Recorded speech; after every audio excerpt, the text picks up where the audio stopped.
everyone, and thank you for taking the time to listen to my conversation with Tae Lynne. I met Tae virtually through social media well over a year ago, and in the last 7 or so months have become very good friends with her. She's an absolute inspiration. She listens, and Tae's life is, well, it's not been an easy one. She was raised with the whole concept of getting the good grades, go to college, graduate, get that high-paying corporate job, get married, buy the house, you know, that American dream, that one we're all sold on when we're kids and look forward to. However, well, as you would expect, life tosses out a curveball, and it left her bedridden. And I'm going to let you hear the story from Tae about all those events. So to do that, I would love to introduce you to my dear friend, Tae Lynne. Tae, thank you for joining me today. Hi, Cindy. Thank you so much for having me. I'm thrilled to be here with you. It's always a fun time. You're welcome. It is. It is. So, Tae, take me back to when you were in the corporate world and you were starting to find out that you were having some issues. Just kind of take us real quick through the beginning of this adventure that you're on right now. What a great way of describing it. It began, kind of just you're tired. You know how most people are. You're busy. You're overdoing things like normal. So you're just overtired is what I thought. And then pretty soon it just became worse and worse. I started falling asleep at my desk at work, in meetings. I'd go out to my car at lunch to close my eyes for a few minutes. I would wake up an hour or two later and wouldn't even have realized I had fallen asleep that quickly. So the fatigue part was just completely shutting my system down.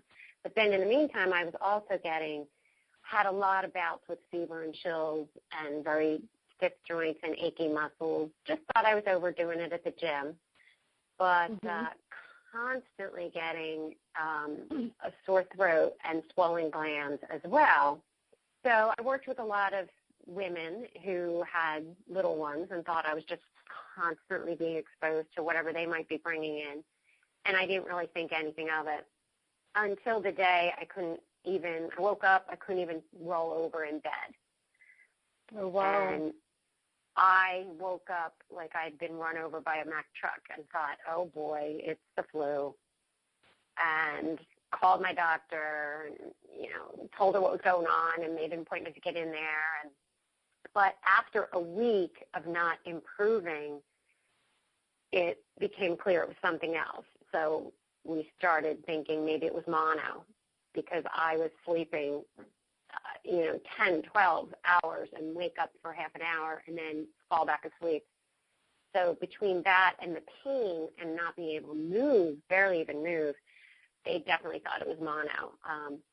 It wasn't, and it became an 8-month journey of getting out of bed, going to a doctor's appointment or blood work, and trying to figure out what was going on with my body. Because the symptoms were all over the place. I even had difficulty breathing and heart palpitations, weakness, muscle weakness. So they tested me for every single thing they could think of, because every single symptom that I had pointed to something else. So, I was tested for rheumatoid arthritis. I was tested for lupus. I was tested for Sjogren's syndrome. And that one's a toughie because you have to have like a lip biopsy. It involves your salivary gland, so they had to dig out a salivary gland. My numbers, my T cells, your natural killer cells that help fight off infection, were so low they thought some sort of acquired immune deficient illness. Lots of different tests until they, you just have to go through so much. And when nothing was coming up positive, they finally realized, well, it's a diagnosis of exclusion is what they call it. So the technical term is myalgic encephalomyelitis. The nickname that everybody knows is chronic fatigue syndrome. And people have been trying for years, advocates, to change that name because it just makes it sound like, oh, yeah, I'm always tired. I'm chronically fatigued. When that's only one symptom within all the other symptoms. I also was diagnosed with severe fibromyalgia, dysautonomia, which is dizziness on standing. I have gastroparesis, which is a problem with my digestive disorder. So it's a complete motility disorder from stomach on down through the intestines. And that is actually caused by the chronic fatigue syndrome. I'm just going to say it that way for now, but it's caused by that because it's a nerve-related issue, and it impacts the nerves that tell from the brain that tells your stomach, hey, there's food in there. You need to empty it. You need to digest it and empty it. So, yeah, so that was a lot of pain there. I mean, it was just every part of my body felt like everything, and that is part of the problem when it's neurologically related, and I don't mean the brain, I mean your nerves. Your brain tells your nerves what to do throughout your body. It sends pain signals. It tells your stomach to digest. It tells you, it regulates your temperature control. So I had severe chills. I'm talking gloves on in the house, like 85 degrees in the summertime. So your body can't regulate its own temperatures. So it was just a lot of craziness in my head. Thinking back, I was oh my God, going to another specialist, and meanwhile I would just crawl out of my bed, go to the appointment, crawl back under the covers, and barely able to move. I had a lot of people bringing in food and caring for me, and I didn't live near family, very close to family, so people were bringing in food every day and helping to come and clean the house, that kind of thing. But well, that's very nice. You're very fortunate in that. Not everybody has that. I know, right. I always have had a good support system of friends and family around me, so that's been lucky. So that's what happened. I mean, all that kind of craziness, it just flattened me. And with not knowing exactly what was going on, and it was, like I said, 8 or 9 months till I got a diagnosis, my job, they were good enough in the beginning to give you disability, short-term disability, but then at that point it's like, oh, you need to apply for long-term disability. We can't hold your job for you anymore, and you should think about Social Security disability. And my job was my purpose, or so I thought. My job was it. I had been married, but I'd never had children due to some genetic kidney problem. I was not able to carry or have children, so my job was everything to me. So being told, that's it, I felt useless. I was going to say, that must have really taken a toll on your emotional state as well, your well-being. Right. Yeah, I felt pretty useless. Like, well, what's my purpose now? I have that doing all that to climb the corporate ladder and get a good job and make a difference at the company. That was my purpose. And now I didn't have that. I couldn't even contribute. Plus, in fact, feeling horrible and feeling unlovable. And at the time, I was not in a relationship. I was divorced, but had been dating and feeling like, well, who's going to want to date me? I can't even get out of bed,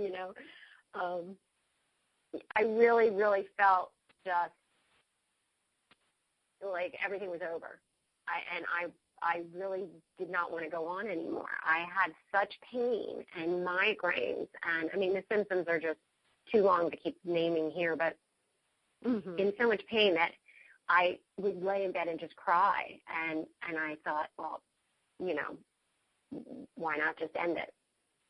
I don't have any purpose here anymore. I don't have anything to offer anyone anymore. I'm not useful, and so I really seriously thought about suicide. Oh, go ahead. I'm sorry. Go ahead. You can ask a question. Oh, I was going to say you had this great support system, and you had these people who were checking in on you, helping you, taking care of you and your home and such.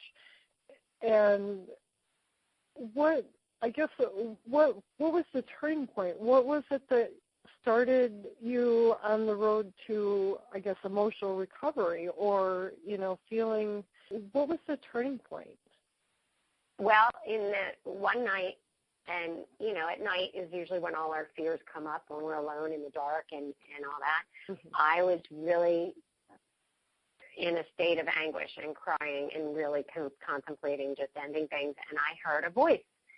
And I don't know whether it was my late mother, angels, whoever you want to call it, God, the universe speaking to me, but I heard a voice say, "You're lovable as you are. You're kind. You're compassionate. You're giving. That's what you're here to do. Go out and spread that message." And for the first time, I kind of felt like this calmness come over me, that I was able to just stop crying and be like, okay. Right? So if that's what I'm supposed to do. And so then, I had been constantly going to these different doctors. So every time, when you go to a new doctor, you have to fill out the paperwork, the new doctor paperwork with your history. Mm-hmm. And I happened to be sitting in one of the doctor's offices and filling out the gobs of paperwork you have to do. And there was a blind woman that came into the waiting room, and, no one was paying attention to her. She's trying to find an empty chair, of course, because she couldn't see it. And then she sat down, and she's trying to yell out to anybody who would listen, "It's my van here to pick me up." And, everyone just sat there and looked around. I mean, we had to have at least 10 to 15 people in the waiting room. So I got up, went over to the window, looked out. It wasn't there, came back and told her. And then she gets on the phone trying to call the transport van. And then while she's on the phone, there's a young man by the window, and he's mouthing to me, "It's here, it's here." So I had to tell her, "Oh, your van's here now." I went out to the van, made sure they were there to pick up, Mrs. Jones, we'll call her. And they were. So I ended up walking her out to the van. And then I sat down after all that and finished my paperwork. And what happened was this other young woman sitting there witnessed the whole thing. And she was like, "Oh, my God, that was so kind. No one was paying attention to her. You're the only one who would help her. You just made my day. I'm going to go and be kind. I'm going to pay it forward."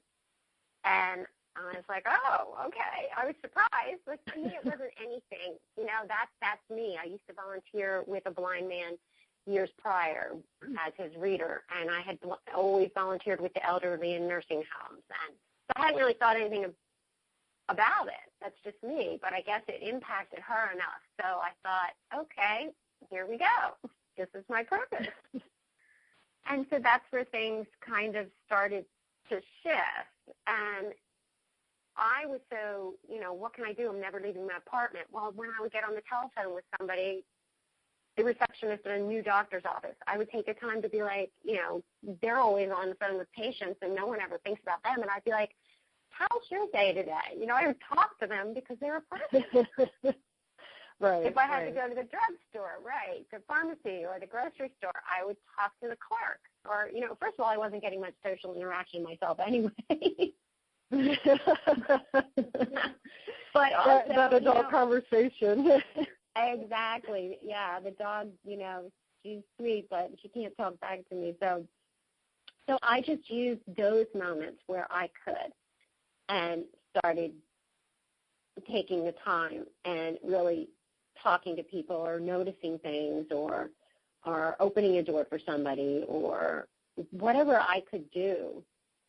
And that's how it all started. And then I started writing down a lot of the things I was doing, my little acts of kindness.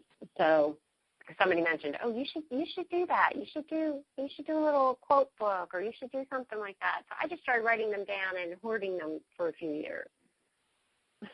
I like that, hoarding them. Well, it was like a diary or a journal, if you will, I guess. Mhm. how did the Kindness Junkie become? When did you start blogging about it, making it, more of like your purpose, your theme for being out in the social realm? Not for several years after that. So after, like I said, after that incident, hearing that I was enough as I was, and really just focusing on being kind to people, I had to get my head straight and get myself used to this new person that I was, because I was very driven, very type A, very busy all the time. And my father used to always say, you're not happy unless you're running. I never see you sit down. And that was how I was from morning to night, from working to the gym to dating to whatever, a hobby. I just was always going, and now I couldn't. And so I had to learn to be this new person that had very little memory, who had problems with word finding. Used to be a trainer and no longer could really articulate herself anymore. So I started with just doing the things that we need to do sometimes in self-love, and that is just allowing yourself, appreciating yourself for what you are, that you're here and that you can appreciate what you have at the moment. I started a spiritual practice. I had always done some meditation and yoga, but I started doing more of that, journaling more. I did affirmations, started stating positive affirmations. Louise Hay's book, You Can Heal Your Life, was a huge influence on me. And her affirmation work and mirror work really, I think it really is true. What you think about is what you become. And so I started thinking more positively and stating things like I'm worthy, or I am strong, or I am healthy. I did EFT, Emotional Freedom Technique, also known as tapping, to deal with the pain, but also the attitude. Turn my attitude around of feeling useless to feeling worthy and capable. Did more meditation, deep breathing was key, and then nutrition too. When you're sick, you don't feel like eating, so I would eat whatever, and if people were bringing me things, I would just eat it, because even if I didn't like it, I would eat it because it was easy. But going back to eating whole foods, I got rid of gluten completely, cut down on anything added or processed sugar, that kind of thing, and exercise. Exercise for me, it was very hard. Being with the fibromyalgia, you feel very, the pain is not just muscle, it's joint as well. So it's hard to do. Even yoga was hard with the wrists and, like downward dog. And so I found aquatherapy in a heated warm water therapy pool. So it needs to be above 90 degrees. It's typically 93 or 95. And that allowed me to move again and to move more freely. It doesn't make the pain go away, but it helps you to be able to move. It almost feels like loosening your joints. And what kind of movements are you doing in the aquatherapy? Because I'm trying to picture it, and I'm not real sure what you're doing. They do everything. In fact, there's classes for seniors with arthritis that it's really beneficial for. It may be soft jumping jacks under the pool water. You're up to your shoulders in pool, so you're doing like jumping jacks, and they have little foam dumbbells that add to when the water, when they get waterlogged, they add resistance. They may do twists, just even getting a range of motion for twists. It was like I was 85 years old and starting out. Like, a lot of these people looked at me, why are you here? Why are you in this pool with us? But my joints and everything they were so stiff and it was so painful. But, gradually over time, I even developed some muscle tone. It's not like lifting weights, but it at least firms up your muscles. They would do, walking around in the pool, maybe even hopping, leg swings, even under the water for biceps, triceps, shoulders, same exercises that you might do out on land, but you're doing them under the pool. Not only is it warm, so it helps, but it also, it makes your body more movable. You don't have to, it takes away the weight of your body. So if you weigh 150 pounds, you're not lifting that same weight underwater. Right. Okay. I was trying to visualize what exactly that exercise would be, and I figured that would help also with the listeners so that they could visualize it as well with the aquatherapy. And I had cut you off on something that you were going to say, and I apologize for that. What were you going to say? There's that short-term memory loss. Well, then we'll kind of roll right on over that. And so you mentioned some of the things that you did for self-love, gaining that self-respect back, that self-value, appreciation. Well, the list can go on. What are some of the things that really made the impact, that really just kind of really resonated with you and helped you the most? Well, I think all the things that I just talked about with the nutrition, the spirituality, and the exercise help, but the appreciation, and like I said, having this new person that I was, I had to learn to appreciate her. And so, okay, I could sit there and wallow in self-pity and say, oh, you're stuck in bed again. Everybody's going out to the concert or they're going to dinner. Because gradually, over time, all those friends started to drop off and disappear. A few stuck around and would still call, but when you're not feeling well and they want to go out, they're not going to come sit with you every Friday, Saturday night.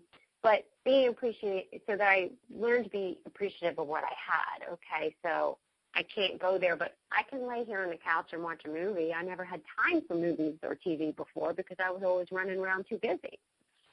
I can, it's all on how you spin it. I get to lay in bed and sip coffee or tea in the morning. I don't have to get up and, go through the hectic pace and the traffic of trying to go to work. Right, which a lot of people, I'm sure, are thinking, oh, well, there are benefits to this. Monday morning, lay in bed, drink coffee instead of getting out in traffic, yes. I mean, truly, I'm not advocating that this is something you want to do, but you're right. You're forced to, twisting the situation to where it is perspective, changing perspective. And that was part of the thing that I had to learn to do was, okay, so I'm laying here. Oh, I get to snuggle with my dog longer. Oh, look at the flowers outside, aren't they pretty? I never noticed those before. So it was a gift of mindfulness and appreciation, slowing down. I never would have. The universe did it to me, slowed me down long enough to look around at my surroundings and start to appreciate every single thing that I saw or experienced or had. And I think that's really key for people who have chronic illnesses because they can get so depressed and they do wallow in, even if they try not to say that they're not, oh, I'm not wallowing in self-pity. They do say, well, what, I don't get to do this anymore. I can't do that anymore. But what can you do that's enjoyable? What can you be grateful for? The practice of gratitude has become huge. I started journaling and adding that to my journal.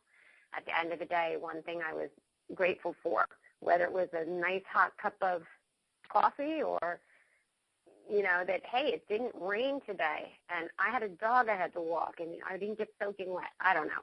But adding that to the day, and then in the morning before I would get out of bed, I would try to find something for the day that I was going to be grateful about. Hey, I don't have to go get stuck with needles again today. I have a day off of that. Which is a benefit. It's not easy being a pincushion. It's really not. I did want to, before we wrapped up too much this, one, I truly, you are an inspiration, because anytime I am down and we're on the phone and you hear it in my voice, you just hear it, you know, you're tuned in, and you always have such grounding, very enlightening, very positive, very loving, and very supportive words of wisdom or reminders. You know, Cindy, what are you doing? Look at this, or have you considered that, or just a simple, I love you, it'll be okay. Yeah. You know, that makes the world of difference. And truly, the nickname that you have for yourself, the Kindness Junkie, is truly, you're it. You are the Kindness Junkie. I've never met someone who goes above and beyond for friends, for complete strangers, and for the animals. And I wanted to touch on this real quick, if you don't mind. You have through your blog, 60secondstokindness.com, you have on there a storefront that is to purchase the items. Oh, right. And now I do remember you asked me when I had started, like, blogging, because all of that illness, that started in 2009. So it's been a long time that I was pretty ill and couldn't do anything. And the idea, where I really started getting strong was probably in 2011. And then the idea of the Kindness Junkie came about in maybe, I guess it was, I was working on myself, doing all those things for, practicing gratitude and affirmations and mirror work and meditation, probably from 2011 through 2013. And that's where I started jotting down all the Kindness Act things.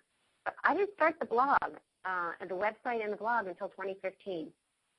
And that's where I do blog. In the beginning, I blogged all about the journey of how I got there and my illness. And then I share kindness stories. But one of the things that I started, and I think that you're referring to, is my shop for charity. Mm-hmm. So I created a couple using some of my, in addition to the blog, I had the Facebook site, the Twitter, the Instagram, and Pinterest, where I would just share messages of kindness, and I would make colorful memes with kindness quotes. And so I decided to take some of those more popular ones and place them on everything from note cards to tote bags to T-shirts, drinking mugs, what have you. And I give a portion of all the proceeds to two charities that I really, really feel are important. And one is Feeding America. And, the people that go hungry everywhere in the world, but, especially here at home, that really gets to me. I really struggle every time I see a homeless person. That can happen here, in America, the richest, nation in the world, and this is happening. So that's one of them.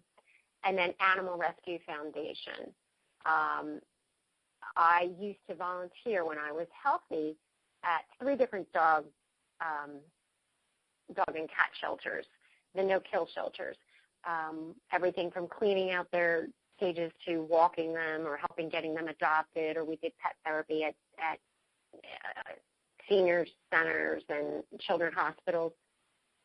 So, and this foundation helps save dogs and cats. So taking them out of the public shelters that could be getting ready to euthanize them and bringing them to people, bringing them together and helping them to live somewhere in either an adoption sort of thing or a foster or in a no-kill shelter. So they're 2 of my big passions. Mhm. And I know you love the animals. I wanted to mention that the website that Tae and I are both talking about is 60 Seconds, and it's 60 seconds to kindness.com. And Tae is also a co-author in the collaborative book 365 Ways to Connect with Your Soul. That was released back in November 2015. She also was a co-author of 365 Moments of Grace, and that just released here on June 21st of this year. And then she's got coming out soon your Kindle book, Green Smoothies to the Rescue, and then also a paperback book, and you're going through Balboa, Color the World with Kindness, 50 Ways to Brighten Someone's Day, and that's coming out this fall. What would you like to say about the two books that you're working on? So, yeah, the smoothie book, one of the ways with part of the digestive disorder that I have, and a lot of people suffer, whether it's gastroparesis or it's Crohn's or it's colitis or whatever their issue might be, with getting the proper nutrients. And because they can't eat a lot of the healthy foods that are good for us, the roughage, the salads and rice or any oatmeal, anything that's hard to break down while fiber is good for us. Our nutrient-wise, our bodies don't know what to do with that and how to break it down. So I started doing green smoothies every morning with fruit and protein powder to get the protein and a handful of spinach or a handful of lettuce or collards or cilantro. And I did a lot of research with a lot of different holistic doctors online about what spices and things like cinnamon and cayenne pepper and turmeric to add to those. So that's what that book's about. It's just a little recipe book in my journey and how it really helps me get the nutrients, feel better, not have that pain of food sitting in your stomach for days on end. And then the Color Your World with Kindness is all the little kindness acts I've been jotting down over the last few years. It's taken quite a long time to do this little book because of the illness, because of the brain fog, and just being able to concentrate. Concentration is so hard. So that will hopefully be coming out this fall whenever it's polished, whenever they're done doing their magic. Yay! Yes, may they do their magic, but you're doing the magic, the true magic. So they're just kind of putting it all into a pretty package. Exactly. And I have a woman that I know who's painting the artwork for the cover, so I can't wait to see that and how that's going to look. Oh, I can't wait to see it either. It's going to be amazing. And I know you and I have talked with some other friends of ours that of different ideas and kind of what you had given her for the inspiration for the cover. And, yeah, it'll be interesting to see how she interprets it and puts it to quote-unquote paper. So that is cool. Well, Tae, I want to thank you so very much for taking your time out, chatting with me on the phone and doing this interview. And is there anything else that you wanted to mention, or is there a message that you would like to share? I guess maybe I should ask it that way. Well, two things. The first thing is clearly by the name I chose for the website, 60 Seconds to Kindness, changing the world 1 minute at a time. I want people to know that kindness is not hard, and it does not take a lot of time. And that it's just being mindful and present to your surroundings and looking around to see what somebody might need, something that you could do quickly instead of rushing on by. This world is just filled right now with so much violence and hatred and lack of acceptance for anybody that's a little bit different than you, and that it saddens my heart, and that I think that if each person every day were to do something, it was being paid forward, that ripple effect would make a change. It definitely would make a change in the world, and banding together in any way you can. But the other thing I wanted to mention is that until my book comes out in the fall, I have a free guide on my website if anyone wants to go there, and it's called 10 Simple Ways to Make a Difference. And in that I lay out 10 ways, even if you are chronically ill, even if you're not ill, but you're just too busy because you've got a full-time job and all these activities and children at home or whatever, you just have no time. There's always a way to help someone. And it could be even making a phone call from your home, making calls. You know, I did hospice volunteering for a while, and I did sitting with the patient side by side while I was ill, but I couldn't maintain that schedule, and I turned instead to making the calls to the bereaved after the loved one passed. So a phone call, the impact that had on that family member when I called them and spoke to them and helped them through their grief. It impact, you know, I say that kindness improves our own health because it does. It not only does it help that person, but it makes you feel better. It gives you a sense of purpose. It raises you out of depression. So they can go on my website and grab that free report while they're waiting for the book to come out. And I've read it, and it's very good. And yes, you're right. It's for anybody. It's not for just those that are, you know, like you wrote it concept, the base point of for those that are chronically ill, but it's for anybody. Anybody who is just looking for a way to pay it forward, to start the ripple effect, to be a part of the ripple effect. To move the wave across the water. Right. Yeah, somebody has to start it, so why not you? Exactly. I love it. And you were going to say something else, and I interrupted you. Go ahead. No, I just, you know, I also put a link on my site for all those books that I read that truly helped me get out of that dark time where I really considered suicide. And like I mentioned, Louise Hay's book as far as dealing with the pain and healing your whatever you might have, but also improving your attitude. But I did read a lot of Wayne Dyer, his book Staying on the Path, and I Can See Clearly Now, his book and his movie The Shift. There were just so many helpful books, and you can get those nowadays because a lot of people can't, maybe with concentration issues, they might not be able to read, but you can get those on audiobooks so you can sit and listen to. I think it's so important because of all the people I've spoken to who they have some chronic illness and they are so low and they are so depressed and they struggle every day, not to just lay there and accept that, to do something to improve your attitude. And the gratitude is key to start, I think, and everything else will fall into place. I agree. And when you go on your website, it's under helpful resources where you have those different books listed as your recommendations. So, yeah, it is. And it's a beautiful website. It's easy to maneuver, that's for sure. Thank you. You are welcome. Well, Tae, thank you. You are truly an amazing woman and friend, and I am so glad that we had this time to chat, to share your story.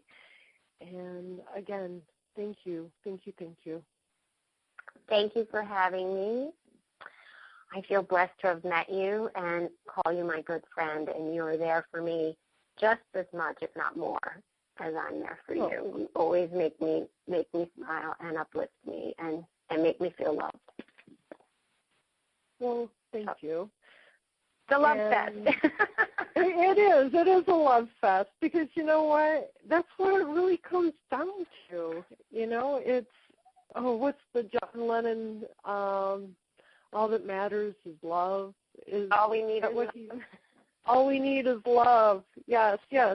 So share that stuff. Sometimes, like, sprinkle it around like, 4th of July parade candy. Just sprinkle it everywhere. Love and kindness. That's all we need. And we'll make our own song. Thank you very, very much.